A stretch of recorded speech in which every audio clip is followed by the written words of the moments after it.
Hi, my name is Anna and I want to share my story with you. It all started with a decision I wish I could take back, but at the time I saw no other choice. I made a huge mistake. I stole money. It wasn't something I wanted to do, but life pushed me to the edge. Let me explain why. I have a younger brother. He means the world to me, and one day he found himself in serious trouble. He owed a lot of money to some very dangerous people who didn't take no for an answer. They threatened his life if he didn't pay up. He came to me, desperate and crying, asking for help. I didn't know what to do. I didn't have the money, and I couldn't ask anyone for help. But then I thought of Alex. Alex is a wealthy guy. He's got everything: money, cars, a big house. He'd been interested in me for a long time, but I never felt the same way.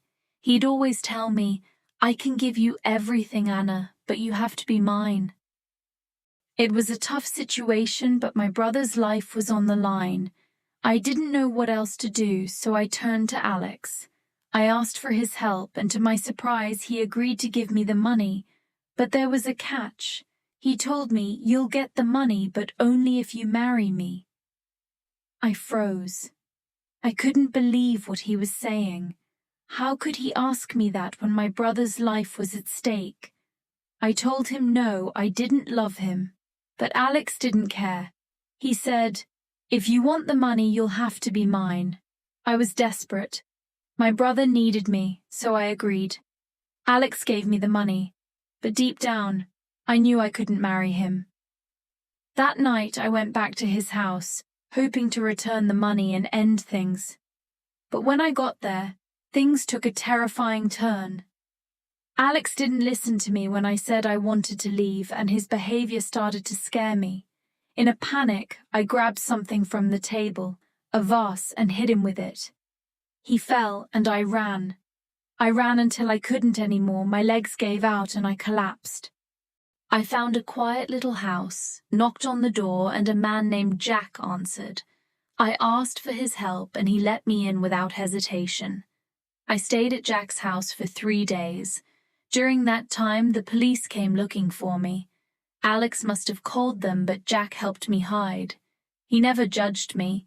He simply said, "You did what you had to do for your family." Jack was different from Alex. Calm, kind, and understanding. He made me feel safe, something I hadn't felt in a long time. After 3 days, I knew I couldn't stay with Jack forever, so I said goodbye. But as I walked away, something strange happened.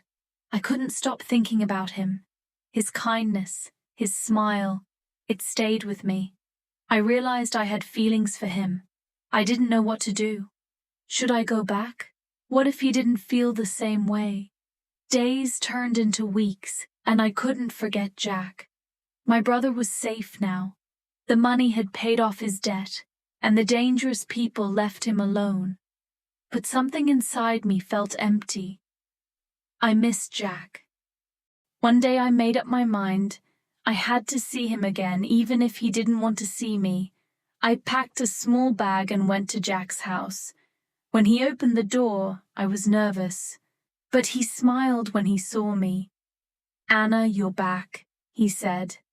"I came to thank you again and to tell you something," I said, my voice shaking. "I can't stop thinking about you. I think I've fallen in love with you."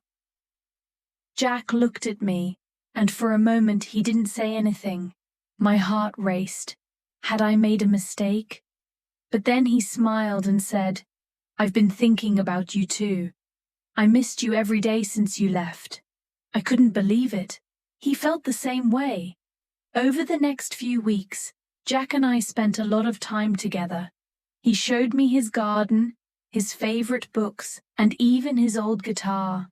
He made me laugh, and for the first time in a long time I felt truly safe.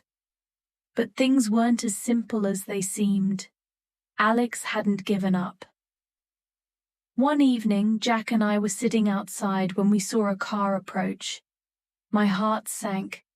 I knew it was Alex. He got out with two men looking furious. He walked up to us and said, "You thought you could steal from me and run away?" Jack stood up and stepped between us. "Leave her alone," he said, his voice calm but firm. Alex laughed. "Who are you, her protector?" "Yes," Jack said. "Stay out of this." Alex's men took a step forward, but Jack didn't back down. He was ready to protect me. "I'll call the police," Jack said. "Do you really want more trouble?" Alex hesitated. He didn't want the police involved. After a moment, he sneered and said, "This isn't over, Anna. You owe me," and he left.